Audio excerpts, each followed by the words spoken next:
Dans le Christ, Dieu réconciliait le monde avec lui. Il a mis dans notre bouche la parole de la réconciliation.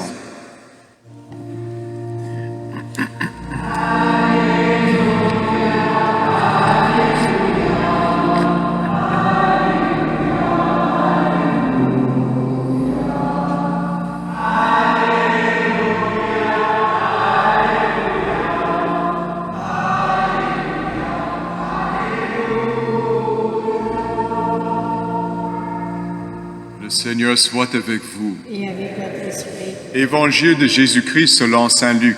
Gloire à toi, Seigneur. En ce temps-là, les publicains et les pécheurs venaient tous à Jésus pour l'écouter. Les pharisiens et les scribes récriminaient contre lui. Cet homme fait bon accueil aux pécheurs, il mange avec eux. Alors Jésus leur dit cette parabole.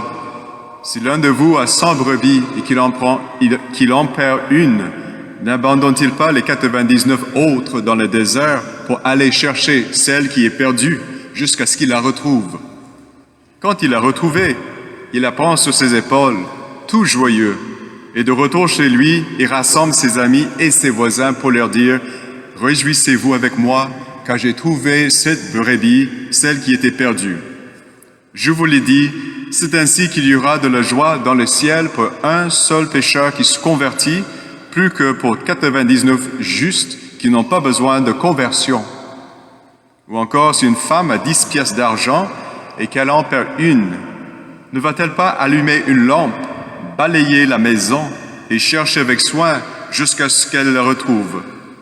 Quand elle l'a retrouvée, elle rassemble ses amis et ses voisines pour leur dire « Réjouissez-vous avec moi, car j'ai retrouvé la pièce d'argent que j'avais perdue. » Ainsi, je vous l'ai dit, il y a de la joie devant les anges de Dieu pour un seul pécheur qui se convertit. Jésus dit encore, un homme avait 2 fils. Le plus jeune dit à son père, « Père, donne-moi la part de fortune qui me revient. » Et le père le partagea ses biens. Peu de jours après, le plus jeune rassembla tout ce qu'il avait et partit pour un pays lointain où il dilapida sa fortune en menant une vie de désordre. Il avait tout dépensé quand une grande famine survint dans son pays. Il commença à se trouver dans le besoin. Il alla s'engager auprès d'un habitant de ce pays qui l'envoya dans ses champs garder les porcs. Il aurait bien voulu se remplir le ventre avec les gousses qui mangeaient les porcs, mais personne ne lui donnait rien. Alors il rentra en lui-même et se dit, « Combien d'ouvriers de mon père ont du pain en abondance et moi, je meurs de faim. Je me lèverai, j'irai vers mon père et je lui dirai, « Père, j'ai péché contre le ciel et envers toi.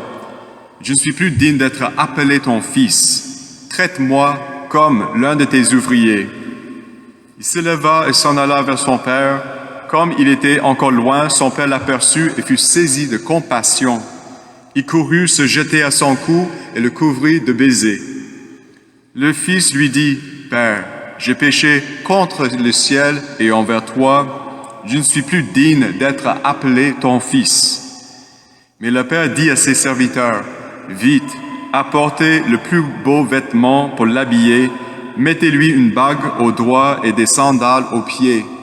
Allez, cherchez le veau gras, tuez-le, mangeons et festoyons, car mon fils que voilà était mort et il est revenu à la vie. Il était perdu et il est retrouvé. » Et il commença à festoyer. Or, le fils aîné était au champ quand il revint et fut près de la maison. Il entendit la musique et les danses. Appelant un de ses serviteurs, il s'informa de ce qui s'est passé. Celui-ci répondit, « Ton frère est arrivé et ton père a tué le veau gras, parce qu'il a retrouvé ton frère en bonne santé. » Alors le fils aîné se mit en colère. Il refusait d'entrer. Son père sortit le supplier, mais il répliqua à son père, « Il y a tant d'années que je suis à ton service, sans avoir jamais transgressé tes ordres, et jamais tu ne m'as donné un chevreau pour festoyer avec mes amis.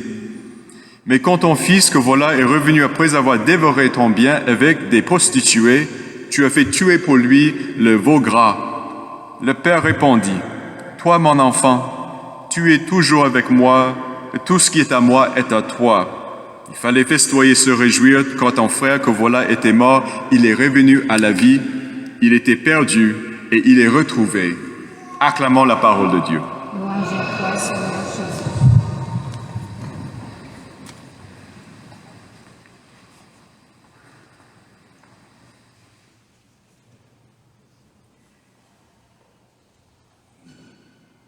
Je sais, dans votre prière en Église, il y a la possibilité de faire la lecture brève de l'Évangile, mais ça aurait été de nous priver d'une des plus belles paraboles que le Seigneur Jésus a prononcées dans l'Évangile. Donc, je ne pouvais pas me permettre de manquer cette opportunité, bien que ce soit un peu plus longue.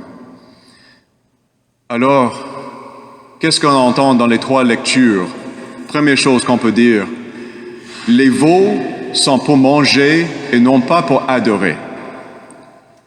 L'idolâtrie, c'est quand nous accordons des qualités divines aux créatures ou quand nous remplaçons la position privilégiée de Dieu dans notre vie par une créature.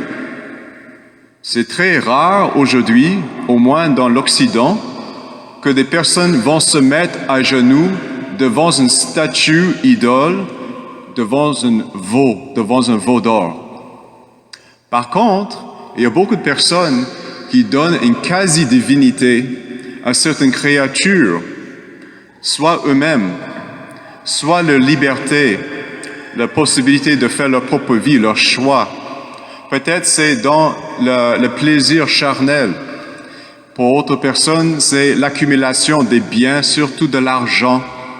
Ou peut-être ils vont doter les institutions sociales avec une certaine divinité. On a vu cela au début du XXe siècle, où ils voyaient des régimes totalitaires comme quelque chose de divin. Tout cela, c'est une forme d'idolâtrie qu'il faut toujours écarter de notre vie. Saint Paul nous a dit quelque chose de très profond aussi. Le Seigneur est venu sur la terre pour sauver les pécheurs. Voilà le résumé de l'Évangile. Le Christ Jésus est venu sur la terre pour sauver les pécheurs. Et il ajoute quelque chose qui résonne beaucoup pour moi. Et moi, je suis le premier des pécheurs. Donc, tout ce que le bon Dieu a voulu faire, c'est pour sauver une personne, le brebis perdu. Alors, si vous étiez la seule personne dans le monde entier, dans toute l'histoire, Jésus serait encore venu, et je ne sais pas comment, mais mourir sur la croix pour vous sauver. Donc, l'amour de Dieu ne connaît pas de limites. Pourquoi nous tentons de mettre les limites à son amour pour nous? Nous devons toujours méditer sur ces paroles très simples. Donc je vous propose, si vous devez apprendre une seule phrase de la Bible, du Nouveau Testament, que vous appreniez vraiment ce passage de Saint Paul.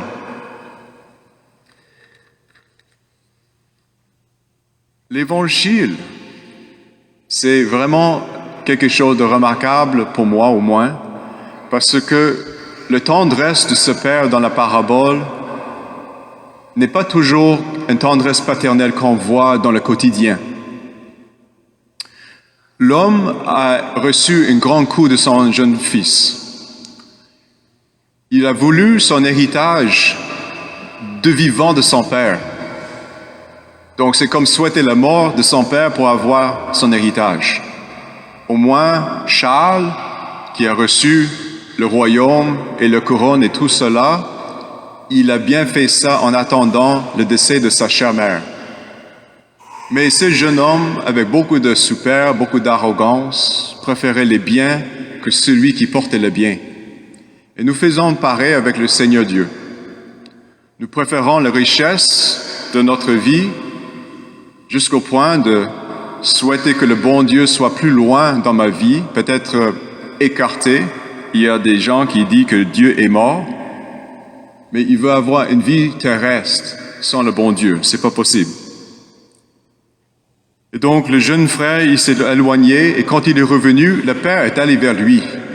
Et de la même manière, le grand frère, dans son refus de pardon, et dans sa grande colère, dans son esprit d'être insulté, parce que le Père n'a pas reconnu sa présence, le Père est allé le chercher dans les deux sens. Dieu va toujours venir nous chercher. Il va nous tendre sa main. Il va nous restaurer comme héritiers du royaume des cieux. Mais dans les deux cas, nous devons nous changer, nous devons reconnaître la générosité et la tendresse de ce Père, si miséricordieux, si aimant, et de reconnaître que nous n'avons pas toujours la bonne réponse pour notre vie. De dire que nous pouvons résoudre tout sur cette terre par notre propre qualité et puissance, c'est toujours voué à l'échec, parce que nous sommes par définition des créatures très fragiles, très limitées. Mais néanmoins, le Seigneur a voulu prendre notre existence, cette fragilité, cette vulnérabilité, afin de la transformer. Alors, je conclus avec un message aux jeunes. Le Seigneur, avec la puissance de sa parole, est toujours active, bien que nous ne vivions plus dans une société entièrement chrétienne. Néanmoins, la parole de Dieu qui est toute puissante, parce que ça c'est lui-même qui parle, et il est présent avec sa parole, il est capable de transformer la vie et la société. Et c'est pourquoi, depuis un certain temps, l'Église nous demande d'être porteurs de la parole. Nous devons lire l'Évangile, méditer l'Évangile et le redonner aux autres, parce que cette parole va changer la vie individuelle et sociale.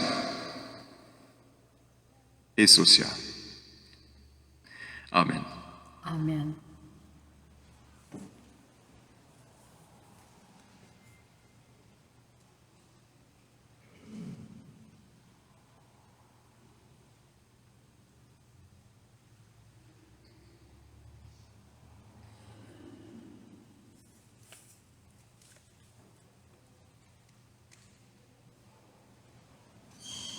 Nous pouvons nous lever avec fierté pour professer la foi reçue des saints apôtres.